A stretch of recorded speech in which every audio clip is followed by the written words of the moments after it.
Nakaka-excite, ano? Pag naririnig natin ang Word of God, at ito'y ating nilalakaran, at ito'y ating isinasagawa, na-excite tayo. Parang nabubuhay sa ating kaloob-looban yung salita ng Diyos na ating naririnig. Ang dahilan sapagkat ang pananampalataya ay lumarating sa pamamagitan ng pakikinig. At pakikinig ng ng salita ng Diyos. Kaya every time na maririnig ko yung prove me now herewith. Everybody say, prove me now herewith. Prove me now herewith. Subukan ninyo ko sa bagay na ito. If I will not open unto you the windows of heaven. Alam niyo yung salitang at bubuksan ko ang dumawa ng langit. Yan ay 2 beses na ginamit sa banal na kasulatan. Ang una ay nang buksan ng Panginoon, buksan ang mga kalaliman at bumulwak ang napakadaming tubig at ang buong daigdig ay napuno ng tubig sa panahon ni Noah. Kaya ma-excite tayo, magagalak tayo, sapagkat ang dahilan isinasagawa natin ang salita ng Diyos na ating naririnig.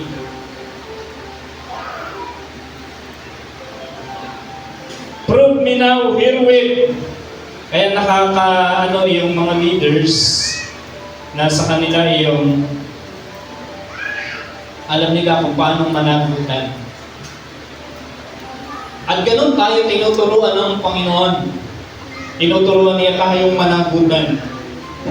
Kapag tayo nakarinig ng needs, ng mga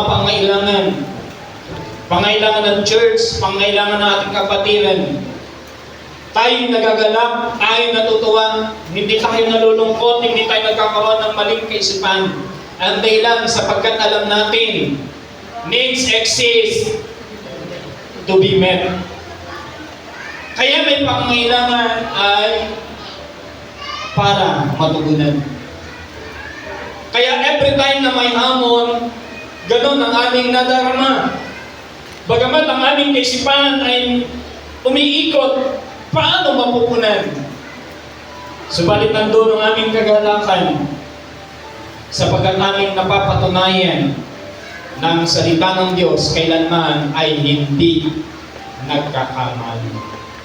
Aming napapatunayan ang sinasabi ng Panginoon sa kanyang salita, ang Diyos ay hindi tao na magsisinungaling. Ang Diyos ay hindi anak ng tao na magsisisi. Sinabi ba niya at hindi niya gagawin? Kaya makikita natin dito, naunawaan ko, ideas, insight, and concept comes only when you are ready to obey. Yung ideas nating naririnig sa Pastor Boy, yung insight, yung concept, kung paano mo mapupunan ang lahat ng iyong pangailangan, ay dumarating lamang once na ikay nagpasya na sa iyong isip at sa iyong kaloob-looban na gagawin mo ang hakbang sa pananampalataya. Hanggat hindi ka umahakbang, hanggat hindi ka nagpapasya, ideas, insight, and concept ay kailanman ay hindi darating sa iyong kaisipan kung paano mo yan isasagawa. Kaya nakakatuwa ang sinasabi sa banal na kasulatan. Alam niyo, pag binabasa yung Malakias 3:10, doon ako na-excite sa kasunod. Kaya nais kong sundan uli yung binasa ng Sister Corinne.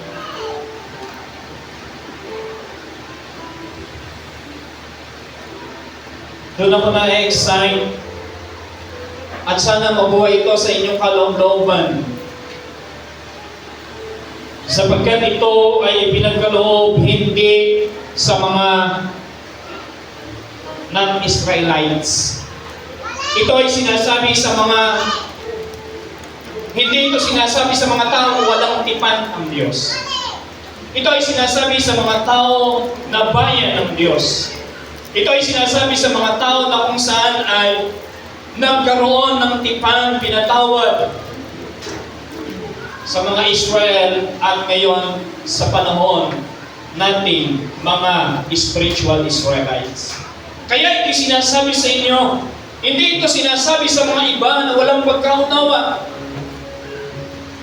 Kaya hindi ninyo maaasahan yung iba na walang pagkaunawa na katulad na inyo na yung ating ginagawa ay kanilang gagawin. Kaya ito itinuturo sa bawat isa sa atin. Kaya sabi ron, once na sinubok ninyo siya, at karamihan, nakakalungkot, ayaw subukin ng Diyos. Nadadala ng kanilang maaaring nadadala ng mga pangyayari, maaaring nadadala ng pangailangan. Subalit ang pangako ng Diyos, kung susubukin ninyo siya, ang kanyang pangako, aking sasawayin ng mananakmal dahil sa inyo. Sabi mo sa iyong katabi, at sasawayin ng Panginoon, Sasawayin ng Panginoon ang mananakmal ang mananakmal sa iyong buhay. sa iyong buhay. Paano namin ito nasabi? Sapagkat naranasan namin sa aming buhay na tawagin kami ng Panginoon mula sa wala, from nothing,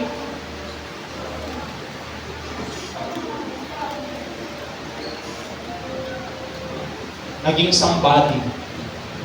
At ganoon ang tawag ng Diyos sa atin. Kaya lagi nating narinig sa isang susi, God's stroke is always upward. God's stroke is always upward. Kaya habang tayo sumusunod, habang tayo sumasampalataya sa Panginoon, ano man ang ating naranasan ng mga nakaraang mga araw, tayo may nakaranas ng kabiguan. Kapag sinubok ninyo ang Panginoon, siya ang Diyos na kayang gumawa ng panibagong palimulan. He can make a new beginning in our life. Kaya kahit tayo may kabiguan, kahit tayo may maraming pagbagsak, once na tayo bumalik sa Panginoon at tayo nagpakatotoo sa Panginoon, ang lahat ng ating nakaraang masama, ginagawa ng Diyos sa ating ikabubuti. He is the only God that can make a new beginning. Ang ating Diyos. Sasawayin niya ang mananakmal sa iyong buhay. Hindi niya sisirain ang bunga ng iyong lupa. Ika'y matatangi. Ika'y pagpapalain.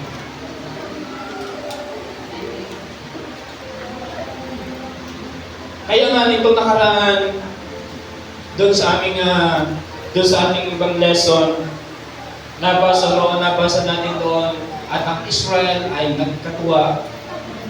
Sabi ko, ganito ang Diyos natin. Ito ang isang katangian ng Diyos. Nais niya ng lahat ng kanyang nilikha ayon sa kanyang wangis ay laging masasaya. Laging maligaya. Kaya walang ibang Diyos na katulad ng Diyos ng Israel.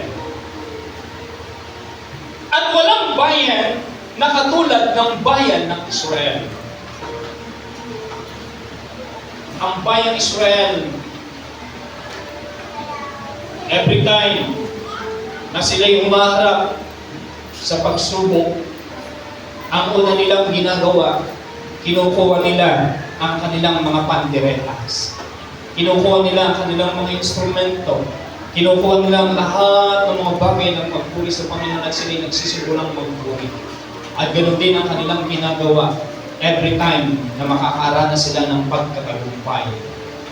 Kinukuha nila at sila'y nagkakatuwa at sila'y nagkakagala sapagkat kanilang napatunayan, hindi dahil sa kanilang kalakasan, hindi dahil sa kanilang karamihan, kundi dahil sa Diyos na siyang nagbibigay sa kanila ng pagtatagumpay. Purihin natin ang Panginoon.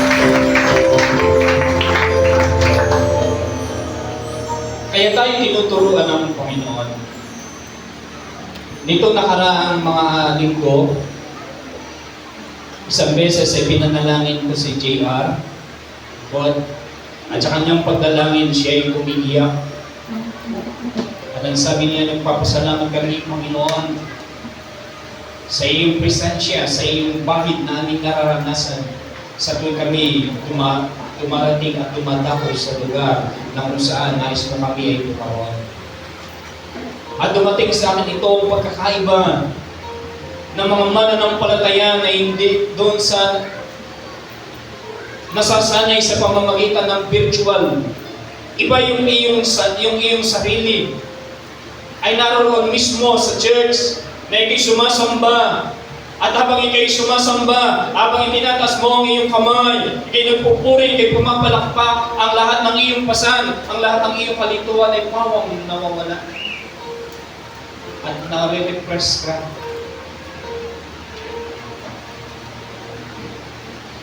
At minsan tayo ay nasasanay, minsan hindi tayo, yung bang nasasanay tayo sa church na kahit yung iba ay sarap na ng pagsamba, nakataas na ang kamay, lumuluhan na, pero yung iba ay karabagang ang kanyang mind, ay bang ang kanyang katawan ay naririto, pero ang kanyang mind, ang kanyang soul ay wala. Hirap silang sumamba. Alam niyo ba nang subukin ng tuksuhin sa Satanas ang ating Panginoon, yun ang kanyang pinaka-nanais. Na ng oras na yun, ang Panginoong Yesus ay lumuhod sa kanyang harapan, itaas ang kamay, siya'y sambahin. Kaya kinakailangan church tayo ay masanay. Yung ating pagsamba ay napakahalaga. Sapagkat ang sabi sa banal na kasulatan, dumarating ang panahon at ngayon na ng tunay na mananumba ay sasambahin siya sa Espiritu at sa katotohanan. Purihin natin ang kaya nang kami ay malagay sa bulihan nung magiging manugang pa ng Jumiling kay Lim, nakita namin yung magiging partner din kung paano sumamba. Siya worshiper.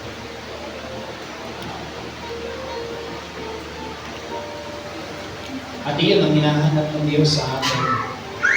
Sapagkat once na inyong ginawa yan, hindi kayo lalabas ng church na kayo'y mahina. Hindi kayo lalabas ng church na kayo ay malungkot. Lalabas kayo ng church na kayo'y full, buo, ang inyong katawan, ang inyong kaluluwa, at ang inyong espiritu ay nagpupuri sa kataas-taas ng Diyos. Kaya ang sabi ng salita ng Diyos na lagi natin naririnig sa dalangin, ihandog ninyo ang inyong katawan, your body, isang haing handog, buhay, banal, aya-aya, na siyang inyong katampatang pagsamba. Purihin natin ang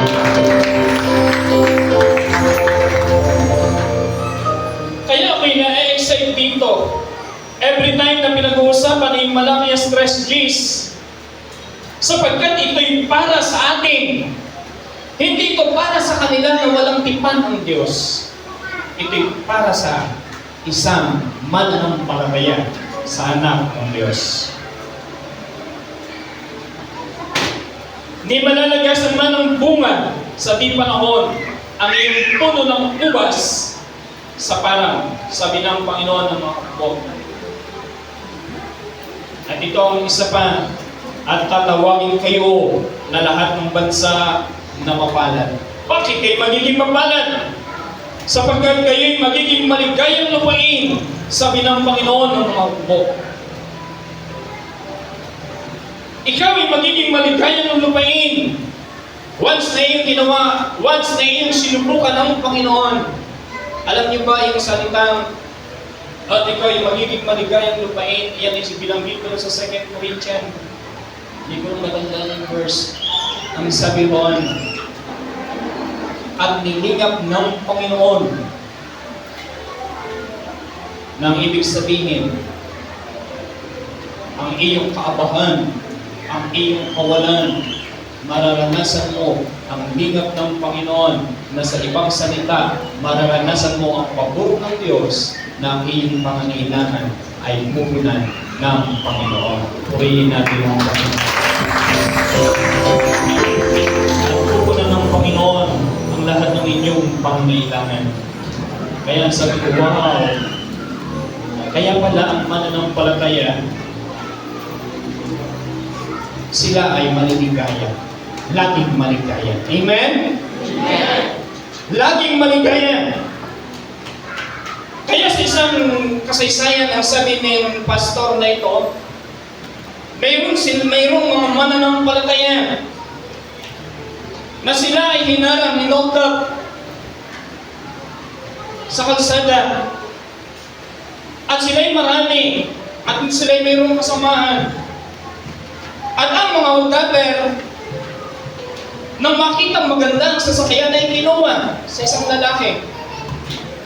At yun ay kanilang dinala. At matapos nilang makuha, sila'y nagtakbuhan. At ang mga mananampalataya na kasama nila, lalo na yung may-ari ng sasakyan, sila ay nagpuri sa Panginoon, sila ay umawit. At ang sabi ng kanyang kasamahan, kaya ayaw kong maging mananampalataya para silang mga luko-luko.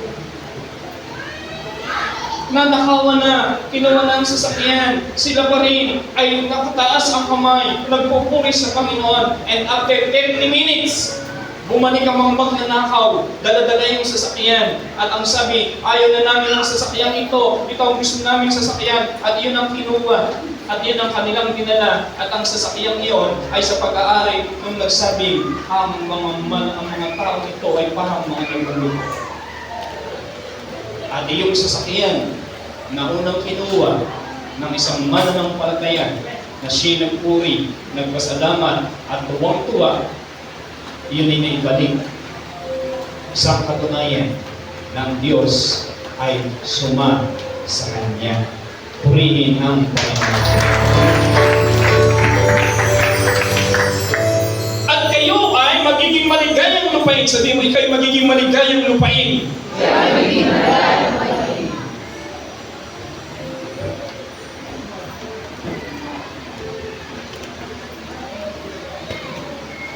At doon sa verse 16, ito'y bahagi pa rin. Once na kinilala ninyo ang Panginoon, once na inyong sinubok ang Panginoon, once na inyong sinubok siya, nadalhin ninyo ang inyong mga kaloob at ikasampung bahagi. At ang sabi riyan, at ngayon, 16, na magkagayoy, silang nangatatakot sa Panginoon ay nagsang-usapan.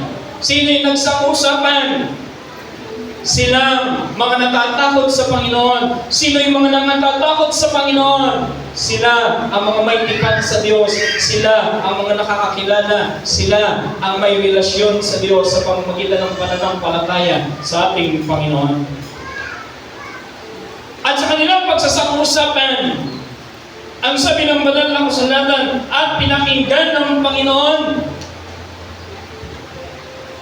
at dininig ang kanilang mga pag-uusap, ang kanilang mga dalangin ay dininig, at isang aklat ng alaala ay nasulat sa harap niya para sa kanila na nangatatakot sa Panginoon at gumugunita ng kanyang pangalan. Purihin ang kaya nga, kahit na kayo mayroong problema, kahit ka pa iniwan ng iyong asawa, Jay, ang lahat ng iyan ay gagawin ng Panginoon sa iyong kabubuti. Subukin mo lang ang Panginoon.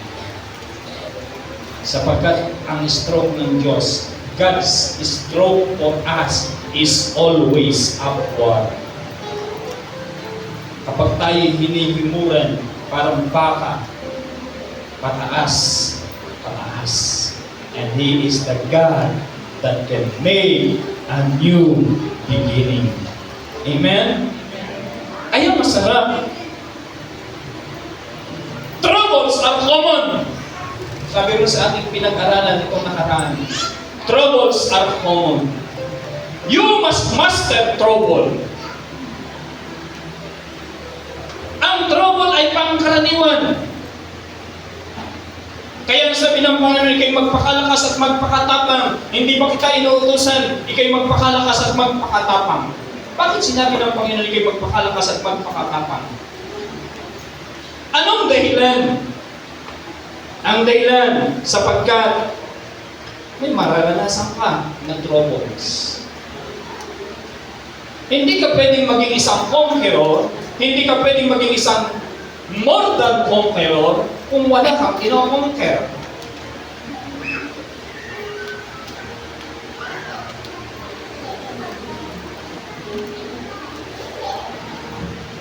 At ang salita ng Diyos ay laging nagpapaalala sa atin. Kaya ang masarap marinig ay mga salita ng Diyos na dati nating napakinggan na at patuloy pa rin natin mapapakinggan, lalo kapag natin narinig na sinasabi, God cares about me. Alam niyo ba yung mga simpleng salitang iyon, kapag muli naming naririnig, lalo na sa mga nagsasalita, aming naalala yung sinasabi ng Pastor Boy, na masarap na yung dinadaluyan, yung conduit, ay sila naman na yung mga pinagpala sa pamagitan ng daluyan nila, ay marinig nila yung kanilang pinangangaral. Kaya masarap na marinig pagka narinig natin, God cares about me. Sabihin natin, God cares about me. God cares about me. Anong ibig sabihin ng God cares about me? Ang sabi rin, hindi kita iiwan, hindi kita pababayaan. Bagamat may troubles, tandaan mo, ang sabi ng Panginoon sa kanyang salita, you are more than conqueror. Kaya mo yung pagtagumpayan, hindi sa iyong kalakasan, kundi sa kalakasan ng Panginoon na ibinibigay sa iyo.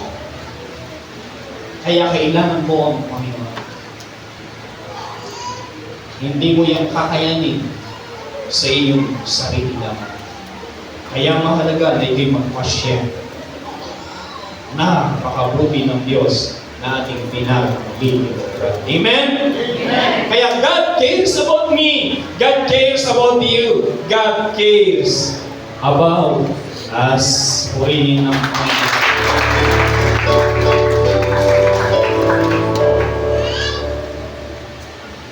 Kaya pagka kayo may pagpapala, do not withhold tithes. Yan ay sa Panginoon. Pinasusubukan tayo. Kaya masarap.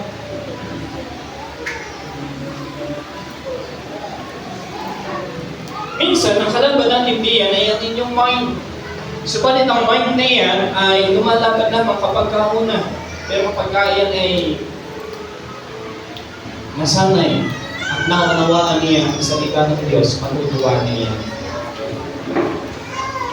Kaya nung isang araw ay nagpatuturo ang ating Sister Ned sa Subay.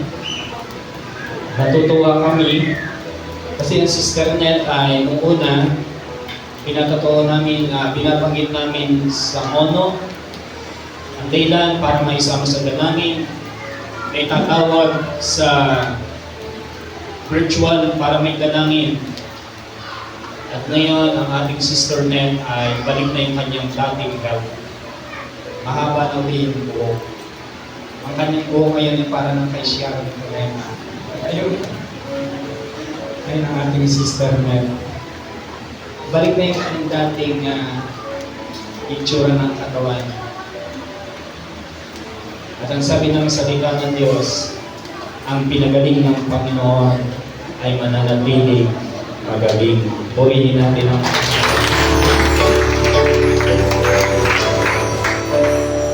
Kaya yung aming tig 10K, na aming binigay, aming handog, sapagkat ito yung ating spiritual leader.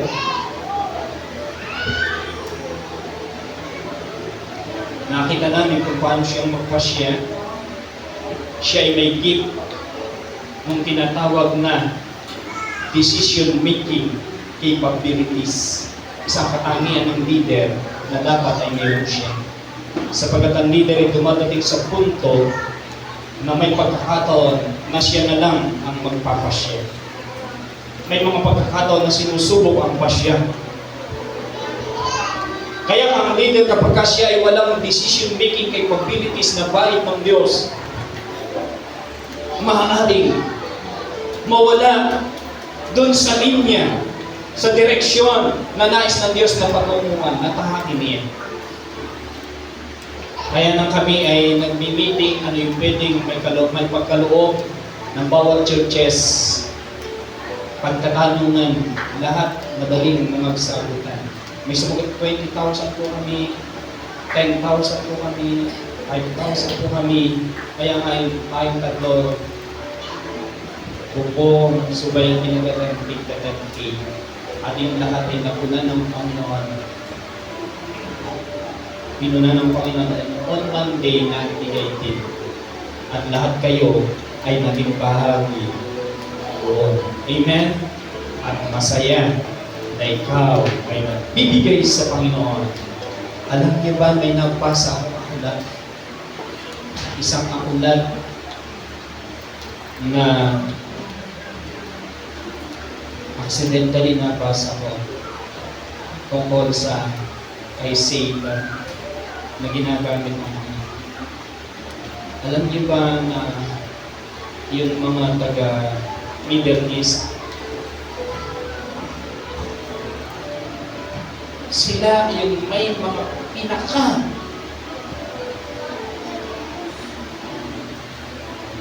malungkot na buhay. Yung mga ginagamit ng church, yung mga ginagamit sa mga suicide.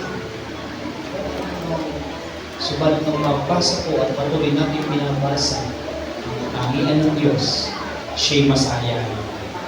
At nais niya ng lahat ng kanyang nilalang na nilikha ayon sa kanyang wangis, ayon sa kanyang larawan, ay maging masaya.